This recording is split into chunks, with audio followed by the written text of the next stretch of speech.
We're going to give our Easter speech on this Resurrection Sunday. We should be going home early. Isaiah, the 53rd chapter. The book of Isaiah, 53rd chapter. So good to see all the visitors, family and friends in the Lord's house again. Hallelujah. Isaiah, the 53rd chapter, about 12 verses. I began reading out of the King James Version. Who has believed our report? And to whom is the arm of the Lord revealed? For he shall grow up before him as a tender plant, and as a root out of a dry ground. He has no form nor comeliness, and when we shall see him, there is no beauty that we should desire him.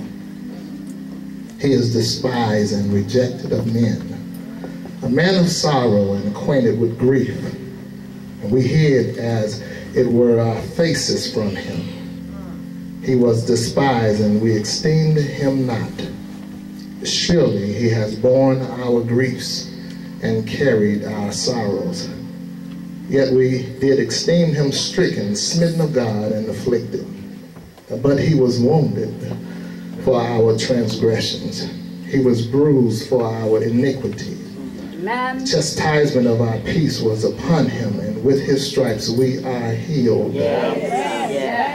All we like sheep have gone astray. We have turned everyone to his own way.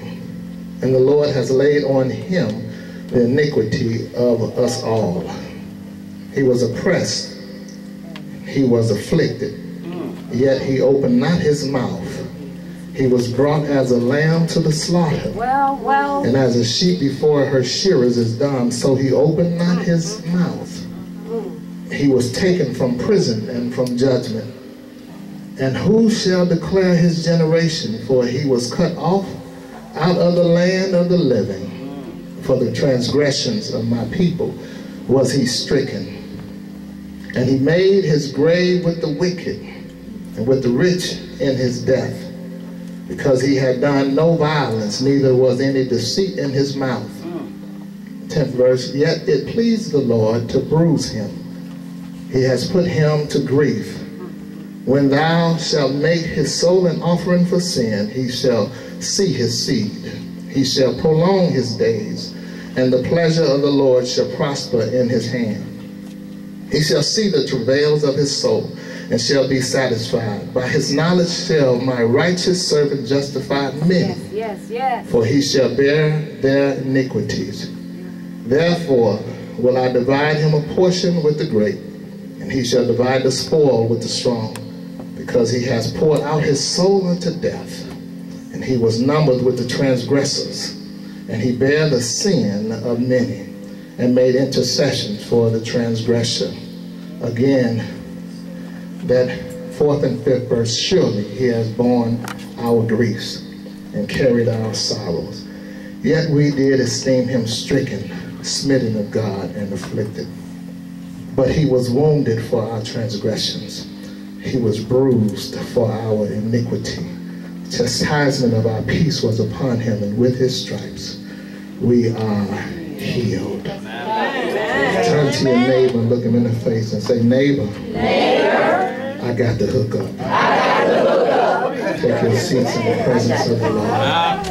Let the church say amen. Let the church say amen.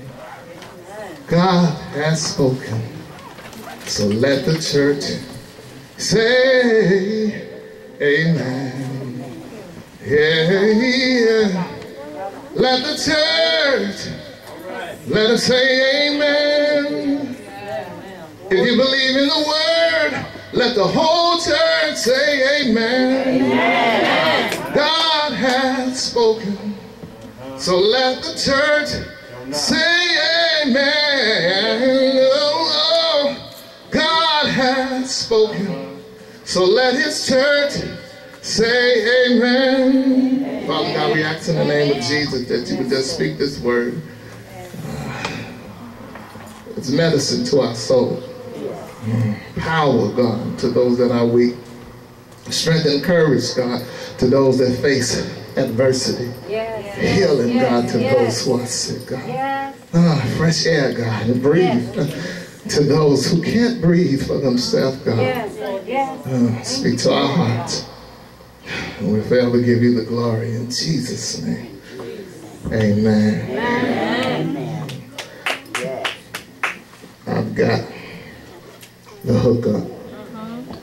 As they was passing out the assignments for our Sunday, Easter, resurrection story this morning, somebody looked over me, so I decided to take this opportunity just to give my testimony. Amen. Just know, if y'all gonna have that door open, you might as well open the other door. Amen. Just to give my testimony. Really, it didn't have to do a lot of studying for this word, Minister Garrett, because I just wanted to share some of the things about Jesus on this Resurrection Sunday morning that made me ask the Lord some questions. Number one, Lord, how can I be down? All right, help us. Can you hook a brother up? All right. Some things about Jesus that I recognize that was so powerful. Yes, sir. Left an indelible mark upon my heart and my soul. So I'm numbered just 7 today, although the true number is much, much more. I felt maybe you can identify this Sunday morning. I'll try to keep my voice low, but some of these just touch me so deeply that if you can identify that, you can probably say amen. Yeah. All right. As a young man, knowing some things about Jesus, I like how Jesus was born mixed. Y'all didn't hear that. All right. Yeah. He was born mixed. By mixed, I mean he was human and he was spirit. He had an earthly mother, but you didn't see him running around with his earthly father. All right. Y'all didn't get that, but on earth he had a stepfather. And people really couldn't point to Jesus dead because he said, my Father, which art in heaven. All right. I like the fact that he was born mixed. Because as a young man, I didn't have my biological father around. I had a stepfather, so I could identify with Jesus. Y'all ain't saying nothing in here, Lord. I had to ask him, hook a brother up. I also like how he was born poor. Y'all ain't saying nothing, but if you study the scripture, he was God incarnate. That means he had to take off his riches to walk here on earth.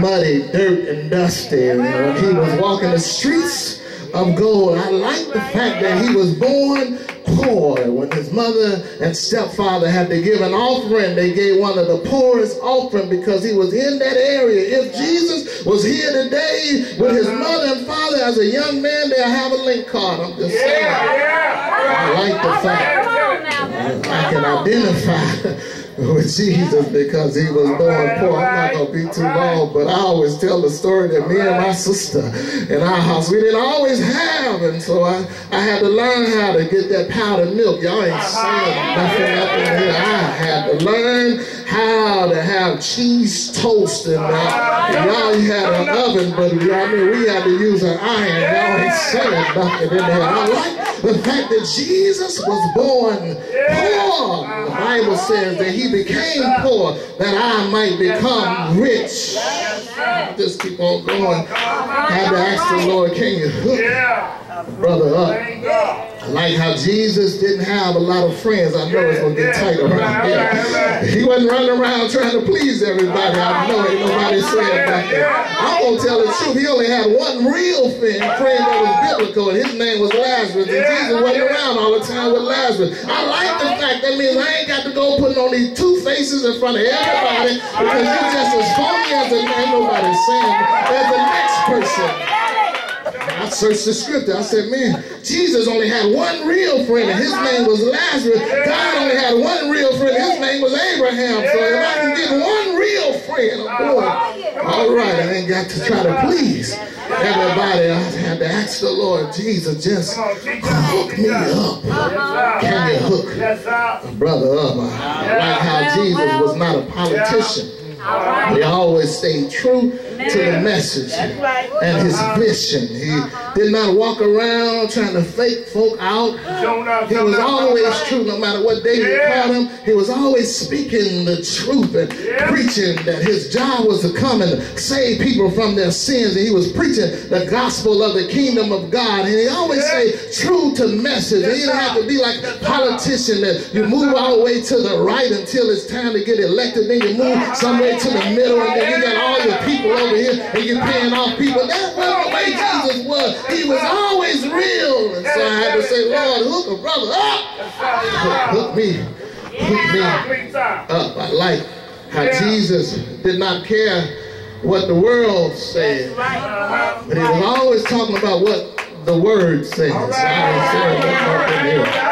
In my walk with God, I found out that what the world is saying is very different than what the word is saying. Jesus was always telling them, you said, but the word said. Even when he was facing the temptation of Satan, he kept quoting the scripture, saying, this is what the word said. It is written in the scripture, so I can live my life by what the scripture says and not by what the world says. I said, Lord, hook a brother up. Like how he hung out with not all the perfect people and all the special people and all the dignitarians and those that matriculated from the various colleges of Judea. He hung out with wine bibblers and publicans and prostitutes and fishermen and tax collectors. Y'all ain't saying nothing. He hung out with plain old ordinary people. And when he got an opportunity to build his ministry, the greatest ministry that will ever be on earth, he went to those fishermen that was hanging around putting fishes and nails and hooks and stuff and worms on hooks, and he said, come follow me, I'll make you fishers of men. It shows me that I ain't got to be everything. Got to have a social status that God can use plain old ordinary wood and pick me up off the west side of Chicago and say, I'm going to make you fishers of men. Lord, hook brother up. I really love how Jesus forgives people. That's very high up on my list. I know y'all ain't saying nothing. You're looking real nice with the Easter Sunday clothes on, but that's really high on my list because every now and then I have to go to God and say, please, forgive me. Y'all ain't got that. Forgive me again. I really love how he forgives. I mean, that was one story. Can we just talk this one out? There was one story about this lady that was caught in the very act of adultery. It's written in the Bible. You ever heard this story before? And so the people that caught her brought her and threw her down before Jesus, and they had their stones and their bricks in their hands. They was about to stone her, and they asked Jesus a question. Sometimes when you ask Jesus a question, you better be prepared for the answer they're going to give you. They said, what shall we do? We know what Moses said, well, what shall we do? And so he came up with an answer. He said, the one of you all. That's the most perfect. The one of you all who have never sinned before. The one of you all that can throw a good stone and know that you can feel confident that you threw it right and your life is clean. You cast the first stone.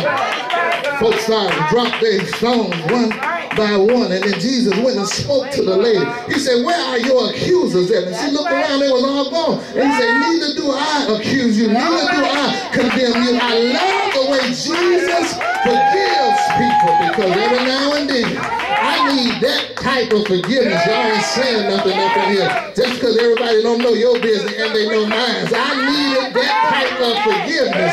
And so God had to take some people out of my life and say, where are the ones that's accusing you? And when they left, I said, Lord, they go. He said, neither do I condemn you. Matter of fact, the scripture says, there is therefore now no condemnation to those that walk upright in Christ Jesus and follow the Spirit and not the flesh. God, hook up, brother So I stand before you. My speech is almost over. Letting you all know. I stand today telling you I'm hooked on Jesus. I'm kind of like that Band-Aid commercial. I am stuck on Band-Aid because Band-Aid stuck on me. I am hooked on Jesus because Jesus is hooked on me. I'll go ahead and carry my testimony on and let you all know that I got the hookup.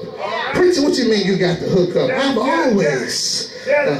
always in my life was kind of the one that was looking for the deals. I mean, you know, when I was young growing up, I didn't have to have the name brand clothes. So, you know, I would go and tell my mom I need a pair of gym shoes, and mom would take me to the A&P. I ain't saying nothing. There was a basket right there by the cash where you cash out. If I would pull my gym shoes out, I was good until I started playing basketball. I got on the basketball team. And I was running around and like, the soul came out of the shoes. And then they told me, they said, don't get the shoes slip and slide, but get the one with the star on the side. But I was always looking for a deal. I remember I went down to Jewtown. I went to Jewtown, I had a little money in my pocket, I got paid. And I went down there, me and Mr. Ball, we went down there, and I was talking all that Jew talk to him, like, man, let me get this right here for $20. Let me get this $30. Man, it's $100. You want $100? Give me a deal, man, give me a deal. He said, you want a deal? I'll show you a deal. Took me to the door. He said, yeah, your deal, get up out of here. I was always looking. And Pastor Linda tell you all that, you know, I was always looking for a deal, trying to get something for nothing. I remember, boy, I was the manager of a restaurant, and the man came in and said he was selling a VCR. That day, them VCR was a thing. So everybody had a VCR. I wanted a VCR. They costed $100 and something.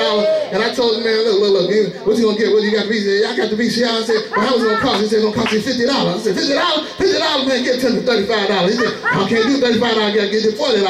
I said, come on, man, let's go ahead and get the VCR. I know I'm saving money. He said, but you gotta drive me down the street. I take this guy in my car.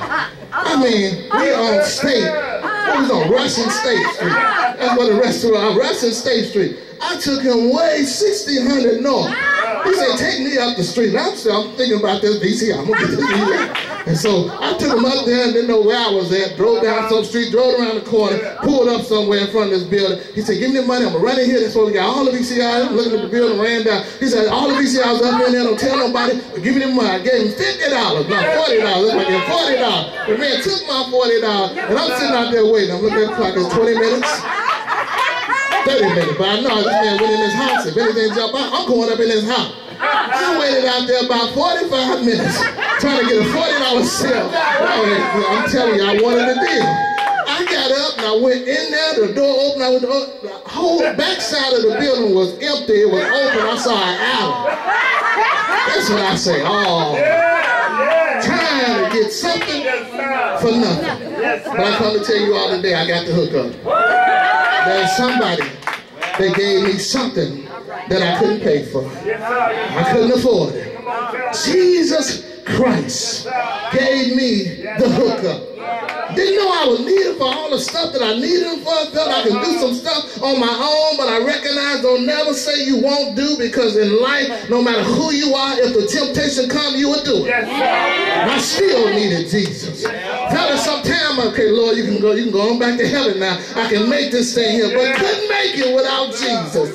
The very next day, I needed Jesus for a job. The very next day, I needed Jesus for peace of mind. The very next day, I needed Jesus because I had to pray. The very next day, I needed Jesus for my child. The very next day, needed Jesus for my marriage. The very next day, needed Jesus at work and in church. I need Jesus, and he gave me the hookup, and I'm so glad I got the hookup already. And so I used the hookup. Lord, thank you for giving me the hookup. I used the hookup, Lord. When I need some peace, he said, my peace I give unto you. Not as the world giveth, but I give this peace unto you. When I needed love, Saul said, I would let nothing separate me from the love of God. When I felt stressed, God said, cast your cares upon me, for I care for you. When somebody was trying to put me in bondage, Jesus said, whom the Son has set free is free indeed. When I was sick, the word said, by his stripe I am healed. When I needed a new life, he said, I come that you might have life and have it that more abundantly. When I was broke, I remember Jesus became poor that I might become rich. When I was tired, Jesus said, come unto me, all ye that labor and heavy laden, and I will give you rest. When I was weak,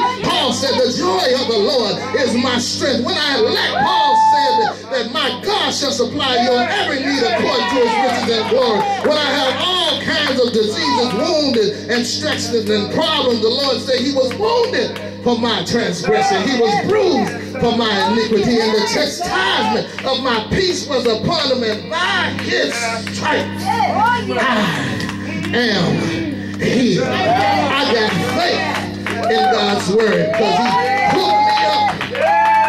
And I wondered, take the seat. I wondered how Isaiah, 53rd chapter, how could Isaiah write these wonderful prophetic words and he himself received healing? How can the people in that day receive healing? Old Testament talking about Jesus Christ when Jesus had not even come in the flesh yet. How can he write these wonderful words and receive power from it in the Old Testament? Well, help us, help us. And we in the New Testament, after crown of thorns placed on his head because he loved you. That's right. After they pierced him in the side because he loved you. We, New Testament, 2012, after the nails was in his hands because he loved you. After the nail was in his feet because he loved you. 600 soldiers beat him, spat on him because he loved you. And all the while he was headed to the cross. Nice cross, rugged cross. Had no blood on it until his blood was spared on it. All the time, headed to the cross when he could have stopped at any time and said, Willie ain't worthy, I might as well go back. At any time could have said, you wasn't worthy, I might as well turn back.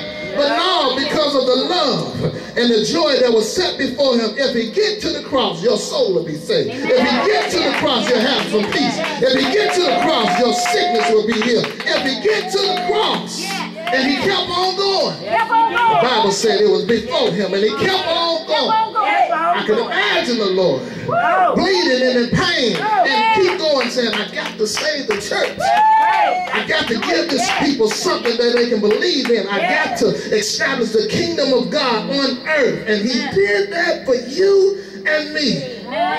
Isaiah, they had a prophecy, but we got a reality. And we still don't do anything with it. But I stand before you today, say, I got the hook up. I'm going to use every ounce of blessings I can find in the Word of God. I'm going to stand on the Word of God for the rest of my life. Come hell or high water, I'm going to trust the Lord with all of my heart and lean not into my own understanding. And in all of my ways I will acknowledge him, and he shall direct my path. And I didn't have to pay for none of this. I got a hook up. Stand to your feet. We're going home.